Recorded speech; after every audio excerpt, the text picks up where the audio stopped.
খুব সহজে পাওয়ার অনুভূতিটাকে চেষ্টা করে দেখ। ঠিক ততটাই কঠিন ব্যবস্থা রয়েছে আমাদের এই সমাজে।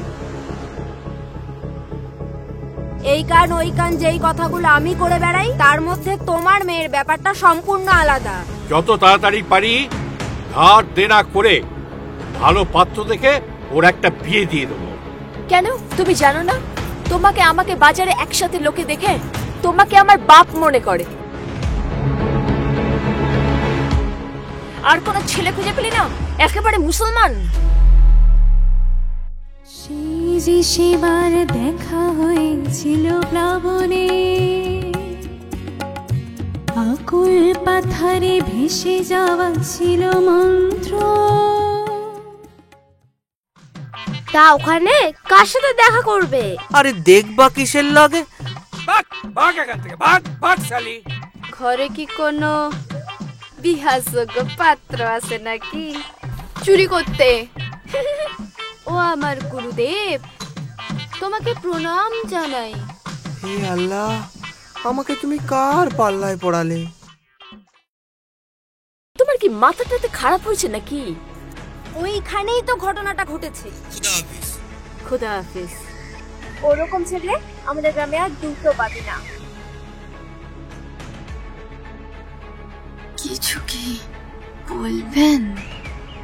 আপনি কোন গায়ের আদুরি? তুমি তোমার পরিবারের কথা বললে না কেন? তোমার স্বামী।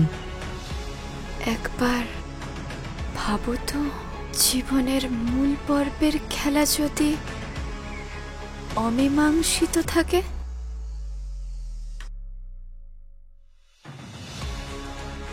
সূর্যটাকে দেখো, মনে হচ্ছে না আমাদের গ্রামের সূর্য কোনদিনও অস্ত যায়নি। তুমি কে? হায় আল্লাহ, তুমি তুমি হিন্দু না?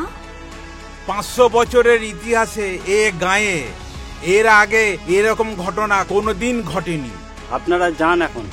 আপনারা সব পরিবারে সবাই 15 দিনের মধ্যে এই গ্রাম ছেড়ে চলে যাবে। তোমার মেয়ে ঘরে ফিরেছে? হ্যাঁ। ডাকো কে? বাবা পঞ্চাশ সাহেব, আর কত সাধের ভিটে মাটি ঘর, আমায় ছেড়ে যেতে হবে গ্রামের লোকেদের কাছে না মুখই দেখাতে পারবো না। ক্ষতি কি? না না, আমি পারবো না, আমি পারবো না। 3 কাল গিয়ে 1 কালে আইসি। তোর মতো এরম বেয়াদ্দম মাগি দেখলি কেমন ঢ্যাম না বুড়ো?